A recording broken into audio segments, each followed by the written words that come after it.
Back in the 90s, pulling a base set non-holo Charizard gave you a weird status that you're worse than the kid who had the holo Mewtwo, but better than the guy who brought his lunch in the Digimon tin.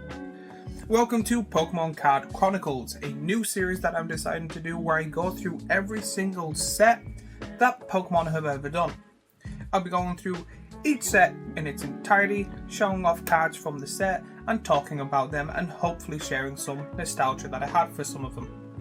So we'll be travelling through the entire series of the Pokemon cards, talking about the classic pulls, showing off the art, the impact the game had as a whole, and potentially talking about some history when it comes to the cards, and then some personal stuff as well.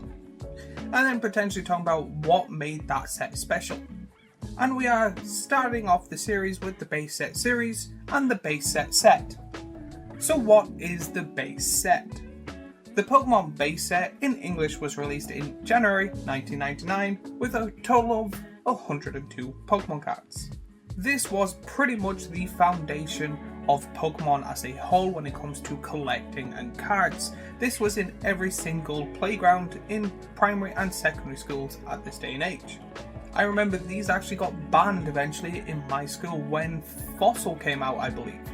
When it came to this, there was no set symbol, there was no special arts, there was just pretty much now nostalgia, but there was commons, uncommons, rares and holos.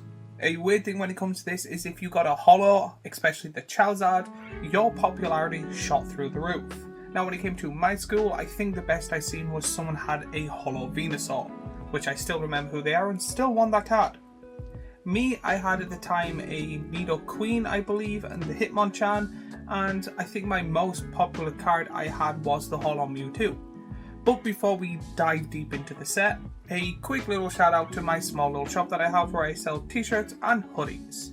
If you like me and what I do and like this new series, please show some love by going into the link in the description and buying yourself something nice. Also, if you would like, please like, subscribe and watch more of my content. And yes, my clothes are more worthy than a mint 10 holo Charizard. A few people have made these types of videos before talking about the history of the trading card game, the tournaments and stuff like that. No, personally I'm doing a slight little twist. I'll be going over every single card, showing off the art, talking about the art, showing some demonstrations of how cool it was and throwing a bit of nostalgia when I was a kid myself when it comes to especially the first 4 to 6 premium sets.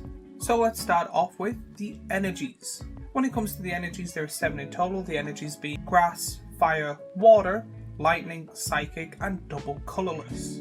Majority of these are still used to today.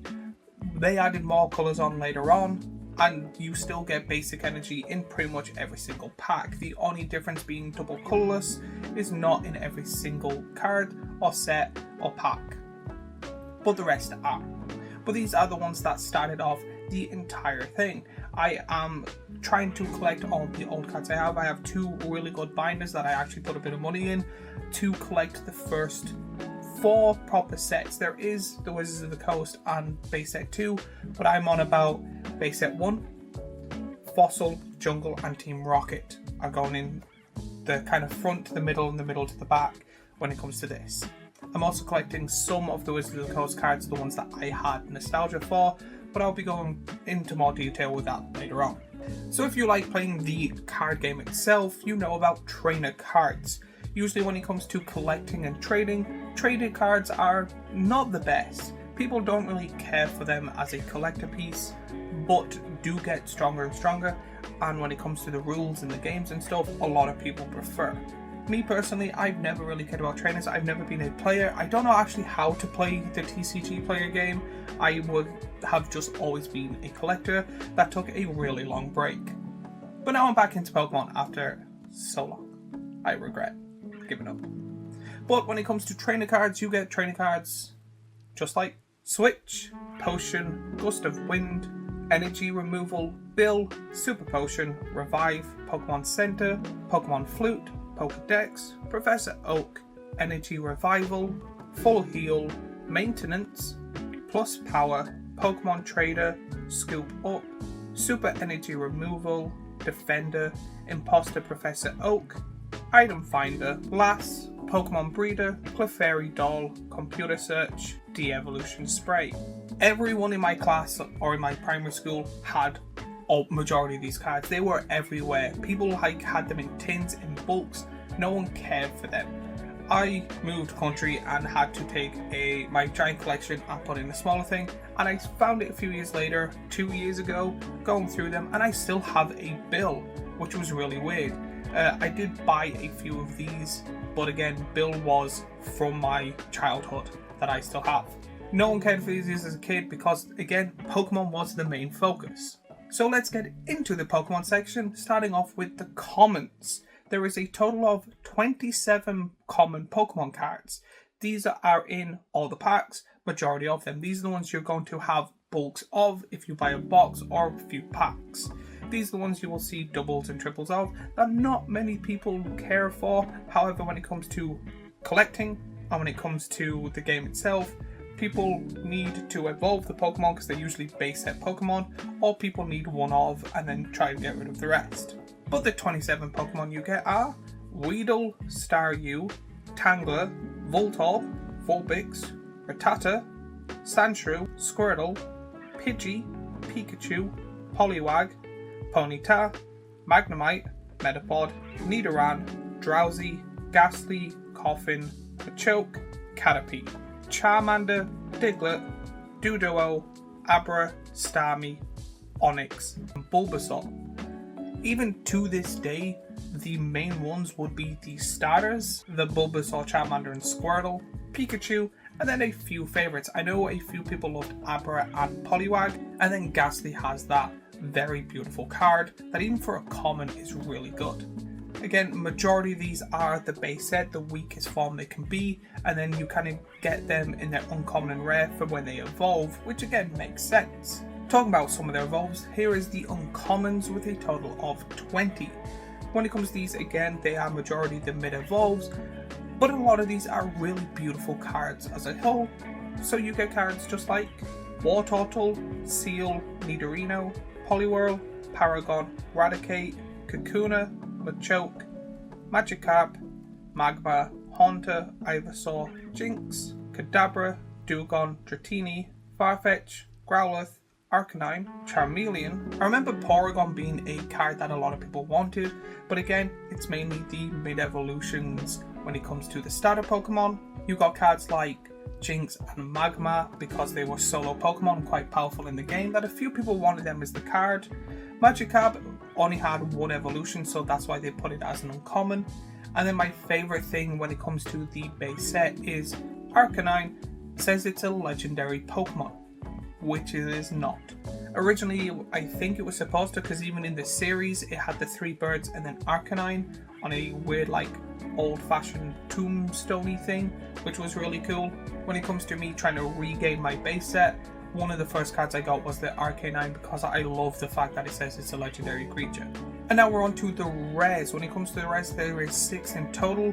These are the cards that everyone wanted. If you bought a large amount of packs and had majority of the commons and uncommons, you would run straight to the back to try and find the rare or try and find the rare slot, and then be disappointed if you got a rare that you already had, because the main focus when it comes to this was the holos. Pretty much these were just kind of what I see even to this day. If people get a base rare, they're like, whatever. Even though sometimes later on they made this same card, just one holo, people would get excited over that and not about the rare itself. So what are the 6 rares you could have potentially been disappointed getting? Electrode, Pidgeot, Beedrill, Dragonair, Dugtrio and Electabuzz. These, again, all Pokemon are great, but I do find Electabuzz, Doduo and Dragonair to be the main focus, because Pidgeotto is a good card, but again, they didn't have a Pidgeot till later on. When it comes to this, I still have my Beedrill. I brought it over when I was a kid, and it is now safe and sound in my binder. And now the biggest part of this entire series, the holos. This is where all the money that people want. This is what everyone kind of wants. When it comes to this, there are 16 in total. There's only usually like 5 or 6 that people go absolutely crazy for. So it kind of comes into 2 tiers of this is cool to oh my god, this is the best thing ever.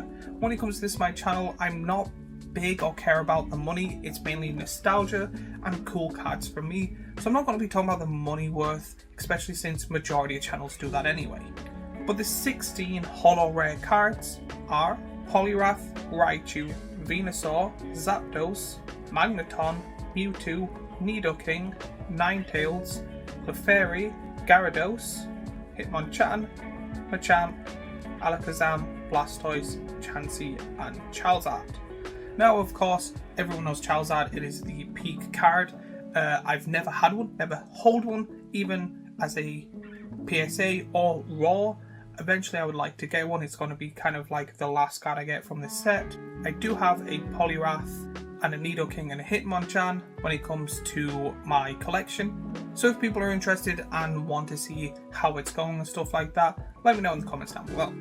But the biggest ones are, again, the starter full evolutions. It is Charizard number 1, then your Blastoise, and then Venusaur.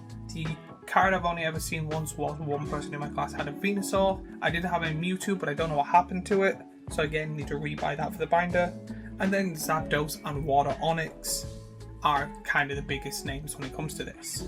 The rest are still really good and people did appreciate it, but it's one of those, if you got, we'll say, a Clefairy and then someone got a Blastoise, both in holo rare, the kid that had the Blastoise was going to be surrounded, while the person with the Clefairy was going to be, oh, okay, I got a holo rare at least. So even as a kid, I knew this was going to be big, but not as big as I thought. Everyone in my class in previous years and years above loved Pokemon. Everyone had the games when you were outside in the yard. People were trading cards, playing Pokemon, or anything like that, to the point it got banned because kids would get hurt and stuff like that. A lot of schools banned the trading. Me, even as a kid, and I still do it, I love sitting there with giant boxes of Pokemon cards. I don't care if they're common or uncommon. I love organising, sorting out their art and looking through them. I do have a few collections. I have like maybe 16 Pokemon binders that I would love to fill out and stuff like that. And I am trying to make this my full-time job to collect more and show off more amazing artworks and cards. But this becoming a global phenomenon blew my mind. And to this day, it is huge and recently became bigger. I stopped playing when I moved from England to Ireland, and I stopped because of the thing.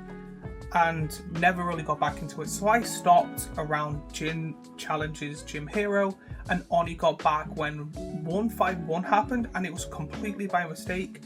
I went across the road to a local, like, small little shop, got myself a drink, and seen Pokemon cards, and I went, I haven't bought myself Pokemon cards in years. I might just buy a pack, just to see how it is, just nostalgia, see what the new Pokemon are. I still played the games, I've played every single base game there is, and opened up and got my first ever illustration art, which is like a bug spaceship thing, Dotty something, I can't remember the name. It is in my binder on the first page, and then I got hooked. I then spent that night looking up all the Pokemon cards, and then spent the last year and a half starting collecting again and looking through the cards, and then I seen all my nostalgia cards and just went, yes, this is what I want to do. So currently I have 5 binders that I would like to complete. 2 of them being the really old nostalgia ones that I paid like 25 quid per binder, which is the zip ones, or I paid 25 for both binders, which are the zip fully protected ones that have, from the front to the middle will have base, and then from the middle will have jungle, and then the next one will have fossil and then Team Rocket.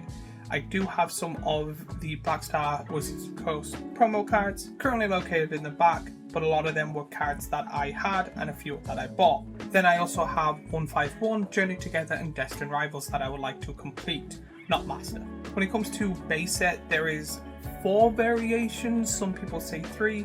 There is the first edition cards, which have a little symbol just saying first edition. There is the shadowless, where the shadow is not on the side or bottom, which is more rarer, some people argue. Then there is just the normal cards that people do like. that came in 1999 and 2000. So the only difference between them is at the bottom one says 1999 and then the others say 1999 to 2000. So again, when it comes to me and my collection, I don't really care which one I get, but I'm just trying to complete it all. But this is the set that even new players that get really into Pokemon eventually look up, and again, a lot of nostalgia. A lot of these cards remind me a lot of my childhood and friends and people getting in, a little bit of jealousy, that Venusaur collector, and a lot of the cards are still good to this day. I wish I kind of kept my old collection, but I couldn't, but that's fine. So when it comes to me personally, my 3 favourite cards was Blastoise, Nidoking, and technically the 3 starters, the baby form of them. Mainly because at the time Blastoise was my favourite Pokemon, everyone was chasing Charizard. I never really cared for Charizard and I still don't. Blastoise was the one card I've always wanted when Base Set was a thing. Nidoking was at the time the only holo I had, and it was my first ever holo, so when I came to re-get my set, I don't know what happened to it, that was the first card I bought. I did get a holo Mewtwo later on, but again, can't remember what happened to that, and that is next on the list. And then the 3 starters, mainly because as a kid I loved the artwork and everyone had one, and I remember seeing that I wanted it in like a picture frame, but I never did it, and now people do it with these cards all the time. So let me know in the comments down below a few things. 1, let me know what you think of this series and should I continue. 2, let me know your 3 favourite cards from this set. And number 3, if you are collecting this set, let me know how well you're doing. Currently I have 24 cards out of the 102. And then when it comes to this, I'll be going straight on to Jungle. So thank you for watching the first episode of Pokemon Card Chronicles. If you enjoy this or want me to talk about more specific things other than prices, remember to let me know, like, subscribe, watch more of my content, and then I'll be going straight on to Jungle as soon as I get the chance. But since this is the first video when it comes to this, I don't really know what to do with an outro, so if you like Magic the Gathering stuff, I have Magic the Gathering stuff here, a playlist of a lot of Is Stuff Worth It here, and a subscribe button here, and I shall see you all in the next video.